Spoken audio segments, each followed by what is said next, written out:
best basketball show on YouTube. It's Fluent and Chill with me, Anthony K from Sports Fluent, and Jermaine J Dub, Chilltown Hoops. What's going on, man? Yo, it's basketball season, man. Let's do it. Oh, it's basketball season, and we're gonna do. I like to go back and look at some old stuff, and then we're gonna talk about some new stuff because we're gonna do. The Score came out with the 5 most unbreakable NBA records, so we're gonna talk about them, and we're gonna pick which one might get broken.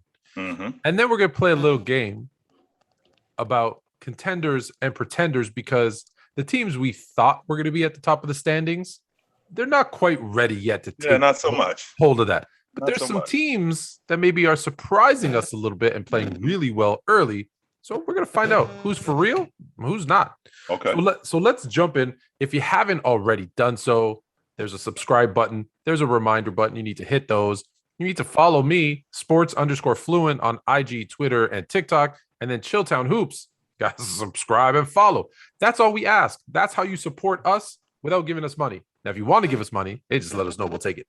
So let's start. Let's dive in. So the Score, like I said, came out with 5 unbreakable records. I'm going to start with what they had as number 5. Which actually might be the one that's the most hardest to break because of the way players play today. AC Green, 1,192 consecutive games played. I think that's 9 straight years of not missing a game. Now, I think that's either 9 or 10 straight years of not missing a game. 10 straight would have you at 820. Wow. So we're probably talking more like 13 seasons of never not missing a game. I'm coming to work every day for 13 straight years. Every day. Give me a break. That's it's funny. That's number 5, but let's be realistic with load management, with kind of the there's no way. There's no way that's getting broken. Okay, let's talk about AC Green. Not a lot of people know about AC Green. This was like that guy, that glue that we talked about, dirty work that did the things that you needed, right? On your team. When you talk about, and you and I have had this conversation in the past, as good as LeBron is, as good as Jordan is, as good as Jabbar and Magic and Bird and Steph Curry and Kevin Durant, all of those guys, as good as those guys are, you're not winning without Draymond Green. You're not winning without Dennis Rodman. You're not winning without Horace Grant. You're not winning without AC Green. Because ultimately, you need that guy that's in the huddle, who's diving on the floor for loose balls, who's rebounding, who's in the huddle asking you, can you score the rest of the points? I'll take care of number 33. Who's that guy? That's AC Green. That's Udonis Haslem. That's Marcus Smart. That's that guy. We're not winning without him because he's the guy who they stole by. I can't believe Jerry West found him at Oregon State and basically stole him in the draft. And he got passed over. I think he was the 11th pick in the draft, and he got passed over. He's one of the all-time leading rebounders in the history of Oregon State basketball. So to grab him, he was perfect for what they were doing. So I can't see that record in my lifetime.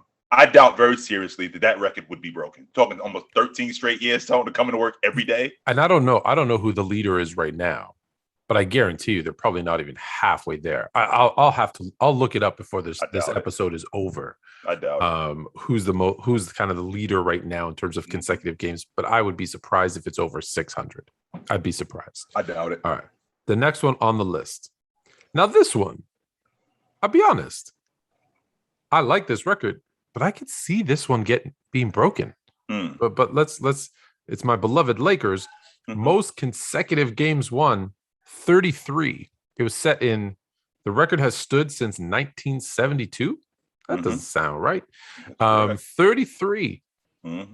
Is that? Well, I don't think so. The closest team to do it was the Heat. They did it in 13. They won 27 straight games. Now you also got to take under consideration, Tone. If you on a team that's won that many games, the coach and the organization is more. They see championships, so they're more concerned with nothing more than winning it. And they're more concerned with the playoffs and preserving their guys. So if you get up to 26, 27 games, they start to get nervous about conserving their guys for the playoffs. And they don't want anybody to get hurt, which goes back to your original point about load management. So if we ran off 20 straight games, we ran off 25 straight games. Okay, of course, it's going to get some fire, and people are going to go, can they break the record? But let somebody not even pull a hamstring, but look like they're about to pull a hamstring. They'll shut the door on that immediately. So, and to have a team win 33 straight games, I don't know how your math works, Tone, but that's basically not losing a game for 2 months in the NBA. Right. That's not losing a game for 2 months. Good luck with that. I don't think that's happening. You say that it's not happening, but at the same time, I think you could get a streaky kind of situation where, you're playing. Listen, there's some teams in the NBA that just aren't that good. Mm-hmm. And, if you have a stretch of, the Sacramentos of the world, no offense to the Kings, and then you get, somebody on an off night, you get a couple guys injured on a team. I think that's more realistic, because what you're asking is go 2 months without losing a game. That's a lot harder than go 13 years without missing a game, right? Like, if you just think about the scale of it, I'm not asking you to go undefeated for a season. I'm asking you to, hey, you're a veteran team. No, you're maybe not a veteran team, but your team that's been together, and you're just starting off the season. We've seen teams go on, 10, 15, 20 game streaks. So it's not.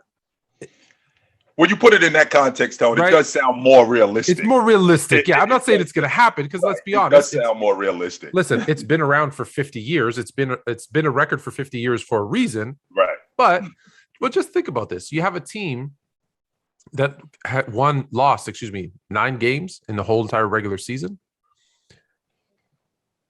So, there was probably some, I get it. There was some long streaks in there. So right. it's possible. It's possible. Well, what about your Raptors, Tone, who the Bulls win 72 games? I think they lost to Toronto twice. just once. Is it once? I knew they lost to them once. I knew they lost to them once, but the same thing with the Warriors. I mean, 73 games. And they didn't go on a 27 game win streak or a 29 game. But listen, let's use that game. That's a good example, right? Jordan played very limited minutes in that game. Yes, he against did. the Raptors. They thought, here's the thing: if they wanted to break the streak, they would have to say, hey, we're not going to look at these guys as an expansion team. We're going to go out and play hard. And if they did, they win that game. Even though he played limited, I think he played like 25 minutes that game. I know a little bit about it because I was there. I still. You go back and look at the tape, I still argue, and not just because I like Jordan, but I still argue that Jordan hit that jumper at the end. He banked one off from the baseline. He banked one in, and they said it was after the buzzer. It looked like it was right before the buzzer to me. So even that, they actually even had a chance to win that game too. But all right, let's go to the next one. FYI, I'm having a heck of a time finding, because the best I can find right now, and don't quote me on this as fact, is that the most consecutive games played active NBA players is Gortat at 287 or Bismack Biyombo 271. That can't be updated. That can't be real. That can't. So wait on validation on that one. So let's go to the next one. Now this one, it's interesting because they put it on one player, and we know that this is a team thing. However, most championships won by a player. Obviously, Bill Russell, 11. A record that has stood since 1966.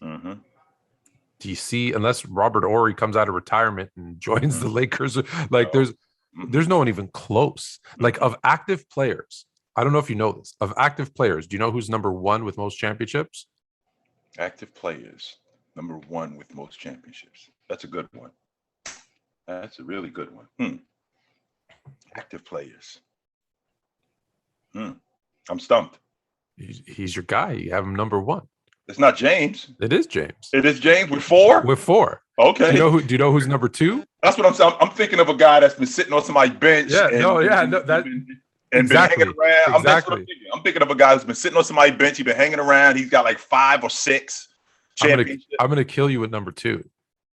Who's active that has 3 championships? Who is active right now that has 3 championships? Let's see. James has 3 championships. James has 4. I'm sorry. James has 4. Steph Curry's got 3. Draymond's got 3. Let's see here. active. So we're talking over the last, like, this 15 years. The Warriors won a championship. The Heat have won the championship. Udonis Haslem. My favorite player, Patrick McCaw. This is What? why you can never. This is why you can never judge people by how many titles they have.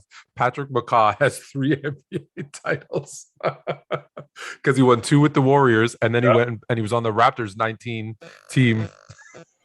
He was on that team, wasn't he? Yes, yeah. he was. So he won the back-to-back with KD and the Warriors and Curry, and then he flipped to the Raptors and won. Udonis Haslem too, because he's still on the Heat right now. Right, he's still active. Yeah. So the highest active number, okay, is less than half. It's actually almost a third. Yes. Right. He would LeBron James would have to win 3 times, 4, 8, 12. Yeah. So he'd have to win 3 times more championship, and he's in his 18th season. 19. 19. Yeah, 19. So for him to catch Russell, he'd have to win a championship every year, 6 in a row, 7 in a row, 7 in a row, and play until he's, I don't know, 50. No, not happening. Sorry. So the only way this happens, if someone new comes in who doesn't have a championship, and so we haven't even seen. There isn't even a player right now that you haven't met him yet. That has a chance. We haven't even met him yet. Yeah, nope. That's how unbreakable that record. But like I said, that is a bit of a team. Now it is a little bit different, right? I bring up Patrick McCaw, a bench player having 3 versus the best player on the team having 11 is a different conversation. All right. So I don't think that one's getting broken. I don't think so neither. 2 nights ago, maybe 3 nights ago, I don't remember the time, but this season the Bulls were playing the Raptors, and the Bulls that they were 3-0. And DeMar DeRozan was back in Toronto. It was beautiful. Tears in our eyes, standing ovation. It was beautiful. Fred VanVleet of the Raptors had 17 assists. And I remember someone saying to me, wow, he only needs a couple of more to get to the record of 20. And I said, I don't think the record's 20. It is not 20. It is not 20. No, it's not. 30. Yes, Scotty Skiles, yes, sir. Most assists in a single game. Orlando 30 Magic. Assists. Orlando Magic, yes, sir. If you didn't know this, and I said, who do you think holds the assists in a game record? You're probably saying Kid, Magic. Like there's guys that come to mind. Stockton, Paul. Yeah, Stockton, Paul. It is not Scott Skiles that comes to. Nope. So how do you get 30 assists in a game? By scoring a lot of points and not shooting the ball a lot. And Scott Skiles, if I'm not mistaken, I want to say that was the 88. It was either the 88, 89. No, it was the 90 season. It was when he first got there. It's a record since 1990. You are correct. It was when he first got there. And I forgot who it was against, but all he was doing was just distributing it. He had it going that night, and they had it going that night. And they actually won that game. And Stockton had gotten close to it. Magic had gotten close to it, but 30 assists in a game, it's a lot of passing tone. It's a lot of not shooting. It's just, I'm a primary distributor tonight. That's all I'm doing. I'm not doing much else except passing. So one, I don't think that's getting broken anytime soon, although scores are going up, but I don't see a lot of really true point guards anymore. A lot of guys are scoring guards, and so they don't distribute like this. The other thing, it's interesting. And I'm curious to get your take on it. Everyone's like, oh, don't look at just how many points someone scores. Look at how many assists they have, and that's how much they contributed to the total offense. Would anyone ever say Scott Skiles contributed at least 60 points to that game? He was the best player? Ever. Never. That would never even with 30 assists, you're like, well, I think Magic was on that team, right? Not Magic. Shaq was on that team, right? Yeah. No, Shaq was on that team. Shaq was on that team. Who was on that team? In 1990? They just came into the league. They had guys like 1990. I was thinking 2000. I was thinking 2000. They had guys like Terry Cadledge and Tree Rollins. Tree had Rollins guys was like right. Yeah, I don't know why I was reading 1990, but I was thinking 2000. Nick Anderson, guys like that. Yeah. Wow. That's even more impressive. Yes, but sir. You still wouldn't say his 60-point performance, even though he had 30 assists, right? So that's, I don't know, Tone. If that happened, maybe today. If it happened today, maybe. But even if it happened today, we might have guys saying Scott Skiles is a top 5 point guard. So you know how, yeah. So Let's move on. But that can we? That's probably not getting broken, right? I doubt it. Okay. I doubt it. The number one on their list of most unbreakable players, most unbreakable records, is one that actually didn't happen, but we'll talk about it anyways. Most points scored in a single game. They claim that Wilt Chamberlain had 100. Is anyone scoring 100? Tone, listen to me for the last time. This happened, Tone. I don't know why you can't. No. It did. Yes, Tone. This happened. Didn't happen. Yes, it did. Wilt Chamberlain is not a mythical figure. He played in the NBA, and in 1962, Wilt Chamberlain. Listen, you're forgetting that I am Greek, right? So Wilt Chamberlain is one of those names that goes with like Zeus, Aphrodite, Icarus, like all of those people. That fit, right? Like I think Zeus would throw lightning bolts down from the sky. And I think Wilt would clap his hands together and create thunder. I think that's how it worked. Okay, Wilt did not score 100 points. It happened, so I'm telling you, man. I know it doesn't sound correct, but to think about what that was, we're talking about a guy who, by the way, he played the entire game. We'll start there. Which the guys who play the entire game today are playing it in the NBA Finals, or what KD did in the semifinals in an elimination game. So. That's number one. Number two, Tone, he shot 32 free throws. I think he went 30. How does a 50% free throw shooter hit 85% of his free throws? Something nuts. Like I think he was like 28 for 32 from the stripe. Something ridiculous like that. Something ridiculous like that. Then on top of that, he shot 63. He took 63 shots. He went like 36 for 63. Something crazy, something ridiculous like that. And I know, Tone, we're gonna be 75 years old, and Tone and I are still gonna be having this conversation, and I'm gonna still try to convince him, Tone, Wilt Chamberlain did score 100 points in a game. I promise you, it did happen. Yes, he did. I have this somewhere, and I want to pull it up because I just want to read some stuff off to you and prove to you how ridiculous this is. Okay, okay, here it is. You can't maybe not see it, but I have the box score from that game. All right, so Wilt played 36 field goals. He shot on 63 attempts. Shot 63 shots. I thought it was 36 of 63.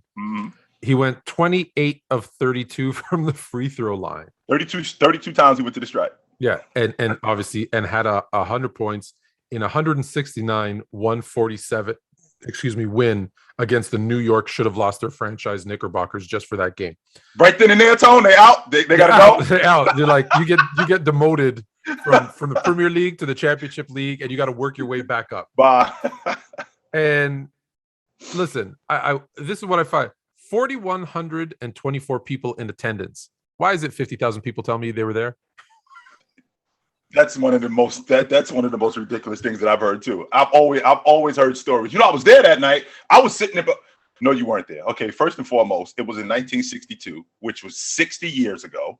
Okay, that's number one. I get a lot of my granddad was there, and he told me the story. Yeah, we get that too. And I was like, "There's no way all 5,000 of your granddads were all there because I was at that game." Yo, you 65 years old. You was not at that game, so knock it off. Okay. Yeah. I was in the womb. Yeah, no, you weren't. You were not there. Okay, let me ask you about that game. Let me ask you about that game. A game that gets there were some injuries to the Knicks, right? Their star player wasn't really, wasn't their star center. Not that he would have stopped them anyways. But they also move the game from one location to another. Like there's a lot of stuff that the kicker for me is the 100 points that he scored or the 28 free throws that he made out of 32. That's not the kicker for me. The kicker for me is after the game, because Wilt lived in New York City. He jumps in the car with the New York Knicks players and got a ride home from those guys. And there's also the they were out partying the night before. Everybody, there's all these stories. And listen, there is a story out there from the scorekeepers who were just kind of saying, occasionally we just gave it to Wilt because we weren't paying attention. No, Tone, Tone, listen to me. Wilt scored 100 points in a game, and we're gonna be doing this when we're 70. I'm telling you that right now. Yeah, listen. I get it. Wilt scored 100. Zeus controls the lightning. Hades controls the seas. I get it. All right, it's all I was told these stories as a kid, so I sure. Santa Claus, the Easter Bunny, yeah, all living happily with Wilt. It's a hard sell, folks. They're all together now. They're all together now. It's a hard sell, folks. But I'm gonna get him. I'm gonna get him on the other side. I'm gonna convince him of this. I promise you. Didn't happen. All right. So let's move to today. So those are we have fun with some of those records, and honestly I don't think any of them will get broken. If it's now that you've heard all five, is it not most realistic? The 33 win streak is the one. If that's the only one that's realistic of all the ones that you said, that's the only one. Not that it'll get broken, but that's the only one that's realistic. That's like looking at a row of girls and this one right here. You got no shot, but you might have a realistic chance with her. And she might say hi to you. Yeah, that's it. That's as far as we going. Yeah, because let's be honest, the 100, no one. Just think about what Kobe had to do to get 81. I was just getting ready to say, your man Kobe Bryant. I mean, to go 81, Tone. I thought it was when I first heard it, I thought that I heard him and Lamar Odom combined for 81. That's what I thought I heard the first time. I was like, he didn't score 81, no way. And then I saw it. I'm thinking, wait a minute, am I going crazy? Did he really score 81 points? And he damn sure did. It was kind of surprising because I think he had, and Chris, I was there, but also Chris Bosh tells this story. He's like, I think he had 26 at the half. Like it was like he was and the Raptors were up. The Raptors were up like 13 or 15 points. So there was no indication that this. And so think about that. I want to say it was 26. Correct me if I'm wrong. People in the comments, you can correct me. But if he had 26 at the half, I think that's true. 26, 55 in the second half. That's correct. That's correct. That's in. So technically, had he done that in both sides, that's 110. So there's but. How often does that happen? But okay.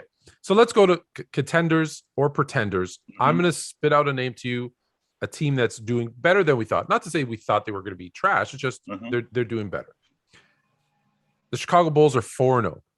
We had questions about their defense, but we knew offensively they'd be fine. But they've played, I believe, so they've played the Raptors, and I believe they've played Detroit twice. So we'll keep that in mind. Are the Bulls a contender in the Eastern Conference or a pretender? I don't know yet, Tone. It's still incomplete on these guys because they jumped out the box. The question that you and I had before the season started was, what were these guys going to be on defense? Last season, before they get DeMar DeRozan, before they get Lonzo Ball, I think they were ranked 14th in the league in defense, which is around average. Okay, fine. So now we get Lonzo Ball, who already is a solid, really good defender. So, and Vooch is a good defender too. They don't give him a lot of credit for that. But they've played some teams that aren't going to be very good, as opposed to Toronto. We haven't really seen them tested yet early. Like we've seen the Knicks tested. They had to see Boston. They had to see Philadelphia. We've seen the Lakers tested early. So I haven't seen Chicago tested yet. So it's either they are this good or these teams are really this bad. So I need to see them tested first, Tone, before I'm able to say this team is legit. All right. So I'll say this because I always want to give teams credit because I always make this argument. You play who's in front of you. Facts. And should they have beaten these teams? Yes. Did they beat these teams? Yes. Well, that's really important to beat the teams that you should beat because not everybody does that, right? When we talk about, any games, any series, you could always bring up, they were the favorite. Yeah, but even as the favorite, you have to win. Still got to win. Favorites lose all the time. Right. So yes, I think they should be 4-0 based on their competition, and they are. They're going to face their next game. We don't have to wait too long. A pretty good New York Knicks team. The Knicks are 3-1. Last season, they finished 4th in the East. Are they contenders or pretenders? I had the Knicks at 7 coming into the season, and they look like they could be in that 4 to 5 range. They look like they could be a top 5 team. And Tone, we can't discount how much better the Eastern Conference has gotten this season. The Eastern Conference has gotten a lot better, where you're talking about a team from 3 to 9. could be separated by maybe 3 or 4 games. So it's not like it's that much of a disparity. So when I look at the New York Knicks, R.J. Barrett, I knew he was going to come back better. Kemba Walker actually turned out early. He's looking like he's going to be a really good addition for them. I'm loving what Robinson is doing in the middle. Julius Randle is showing me that what you saw in the playoffs last year wasn't an anomaly. It wasn't a fluke. I'm going to be better this year. I'm absolutely going to be better. I'm really impressed. I'm really impressed with Randle. I'm surprised that he's done that. Yeah, he's absolutely. They're going to be better, Tone, and I wouldn't be surprised if they can get a favorable matchup in the first round and get some momentum and win a playoff series. They can make some noise in the East. Absolutely. Yeah. And listen, it's only been a couple of games, obviously, but even Fournier looks like the guy that played for Team France. Yeah, he does. Because I said, last year during the Olympics, I said, wow, if he played like that in the NBA, like it was a different level. I said, he'd be a really nice piece. And that's what he's shown so far, is that it's that guy, which I think is impressive for them too. It just helps. Any more players that you can get in. I think his first or second game, he had a nice game. And it's those kinds of games from those guys that will make the difference. Because listen, the Randalls, the Walkers, those guys can't do it every night. And so if you can get some help from kind of those other places, it means a lot. I will tell you this though, Tone. Yes. With that Knick team, I look at that offense. That offense is very similar to what they ran when he was on that French national team. A lot of action, a lot of ball movement. It's very similar. So he fits that system. The signing kind of had people questioning it. Right. But now when you see it in kind of in practice, you're like, okay, now it makes sense. These guys still don't have their second best player. And yet the Golden State Warriors, with, let's be honest, one of the early candidates for MVP, Steph Curry, the Warriors, 4-0. He looks like, even when he has a bad game, he drops a 20-10-10 triple-double. Are the Warriors now contenders? I had them 5th, Tone, in the West before the season started. I had them right behind, and that was because of what the story was with Clay. And I'm looking at this group. Jordan Poole looks a lot better. Contrary to what people think, I love Andrew Wiggins. I may be a little bit disappointed in how his career turned out with the accolades, but he's 18 a night, Tone. Pencil him in for 18 a night. So I'm loving what he's doing for them. Draymond is the anchor on that group, and I don't think that I don't know if they could win it. I won't go that far. Even if they were to have Clay, I don't know if they can win it, because the West is also a monster. But I think that if they run up on Phoenix or somebody like that in round 1, they can get them. I absolutely think they can get them and make some noise in the West. Absolutely. I don't know if they can win it, but I do think that they can make a lot of noise in the Western Conference. I think the thing with Wiggins, I like Wiggins as what he's gonna be on the Warriors team, as that 4th option. Like, that's a pretty good 4th option. A guy who could drop, who's that athletic, who can play defense, who can drop 18 a night. That's a great 4th option. I think why people look at him and say, well, he was the 1st overall pick. He was traded for Kevin Love, which, helped the Cavaliers win a championship. There was expectations on him that, listen, he didn't live up to the expectations we put on him. We don't know what his mindset is. We don't know if he came into the league and said, no, I'm good. I expect to be a 18-6 guy. Like, that's my thing. We don't know him well enough to know what his mentality was. Right. The expectations that we had, okay, he didn't live up to those. But like I said, you put him on a Warriors team, that ball spacing, movement, he's not expected to do anything great. He's the type of guy that will be on your team and help you win. Absolutely. If Clay comes back, I will say this. If Clay comes back and he's 90% of his former self, I think they do have a shot in the West. Because just think about it. You have is Curry the best player in the West? He's in the conversation, right? He's in the conversation. And then you add a guy. Yeah. Well, Anthony Davis went down last night. We'll see if he's. Oh, he all right. He's all right. Okay. Well, he's always seems to be going down. Yeah, you know what it is with him. But like, let's be honest. Curry's in the conversation, right? And for the best player in the West. So if you got the best player in the conference, and then you have pieces like Draymond, Wiggins, Poole, and then you bring in a guy like Clay. Now, again, that's why I say he needs to be Clay of old, who's just defense, can shoot threes, can light it up. What other team has an offense where you legit have 3 guys who could drop 20, 30? The Lakers. The Lakers don't, but as of right now, the Lakers look really inconsistent. I think that the Warriors, because I think for Clay this season, I think this is a transition season for Clay. I think Clay is the guy who he's got to prove that he can. We already know who Clay is in terms of his game. We already know that. If he could hold up, and I think next year, if he could get back to form, now we talking. But as of right now, I think that Clay is going to be the guy who, if he could just hold up and he could just give us whatever he can, it'll be a bonus. And so now, just if you think about it, right? If you just run down the list, and we're going to get back to contenders and pretenders in a second.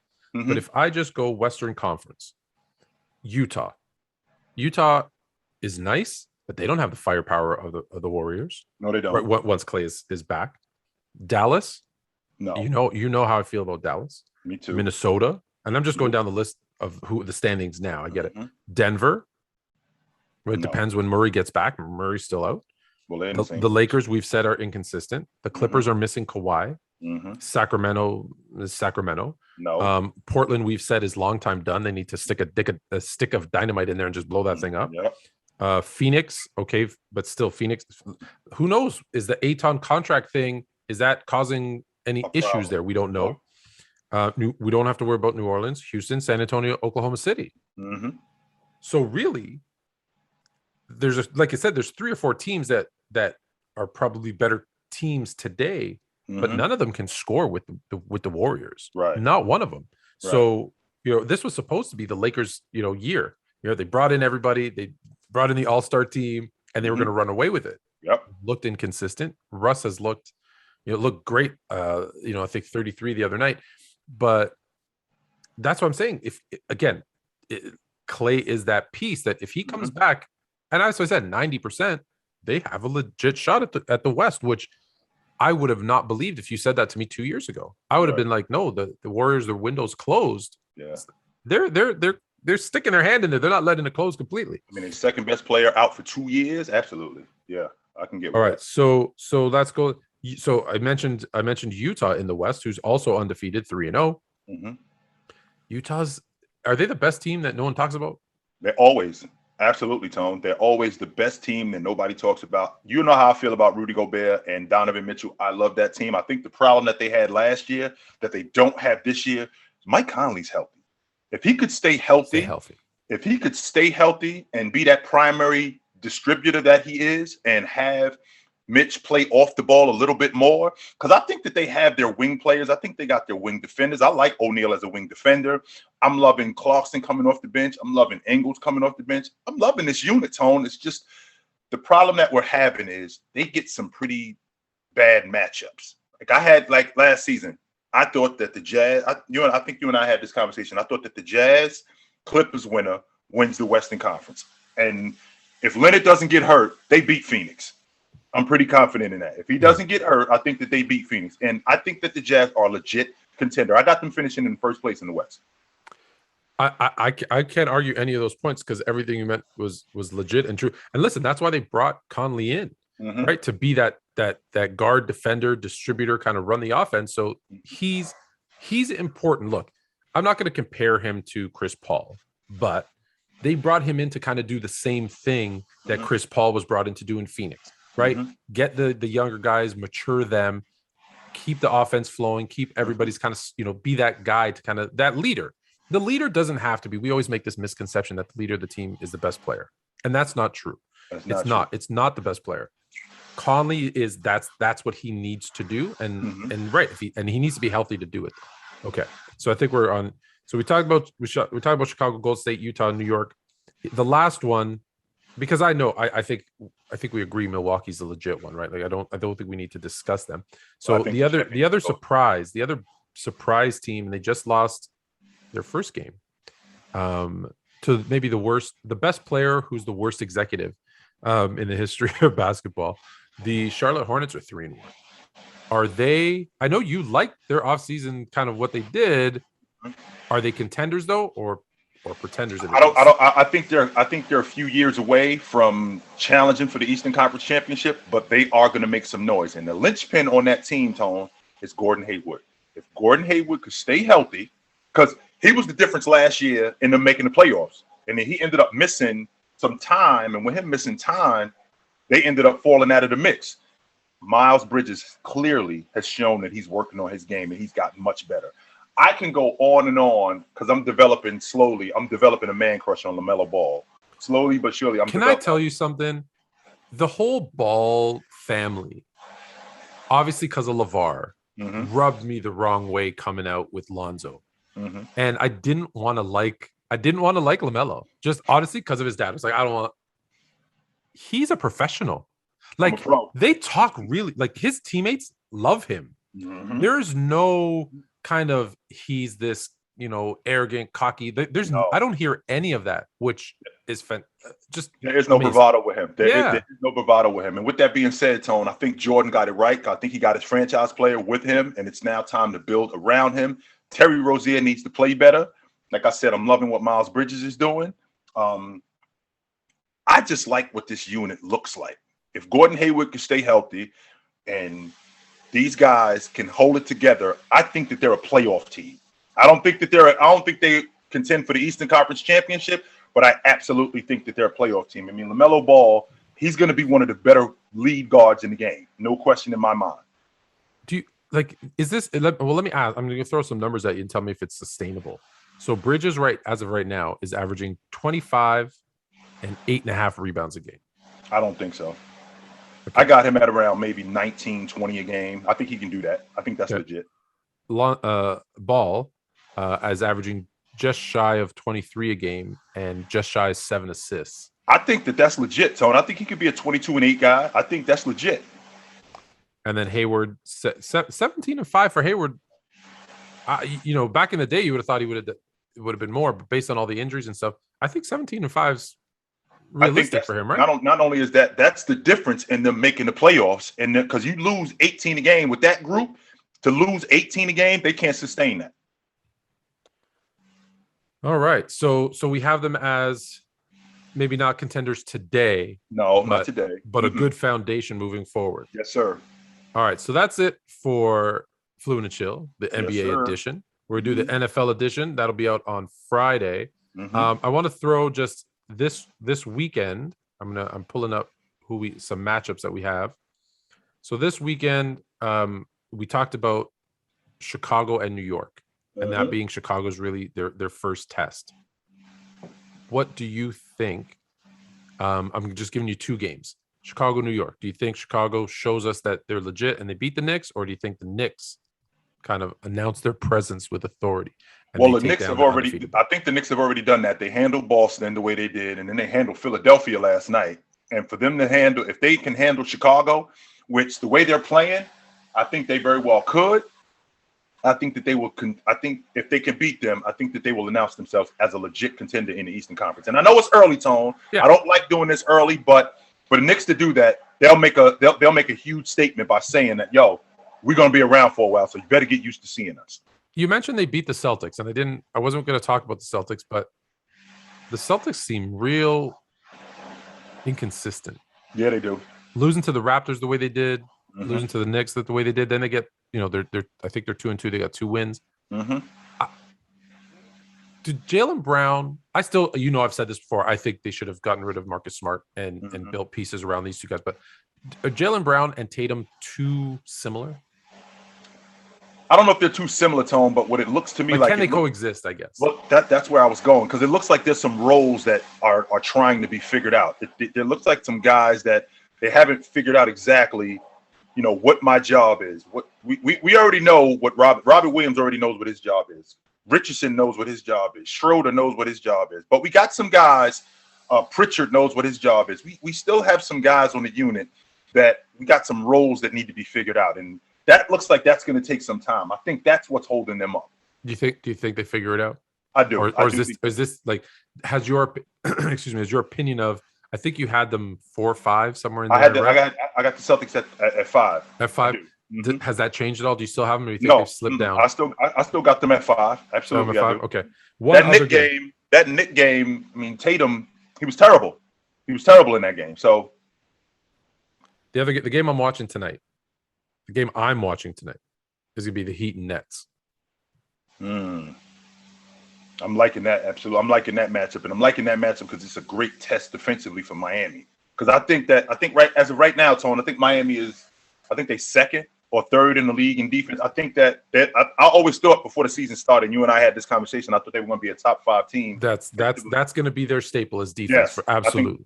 I think they're going to be a top 5 team defensively, and this is going to be a real test for their defense tonight with that group that they have in Brooklyn and handling KD and handling James Harden. So I'm real interested to see how this goes. Who you got? I'm going to take Miami. I don't like the way James Harden is playing right now. I don't.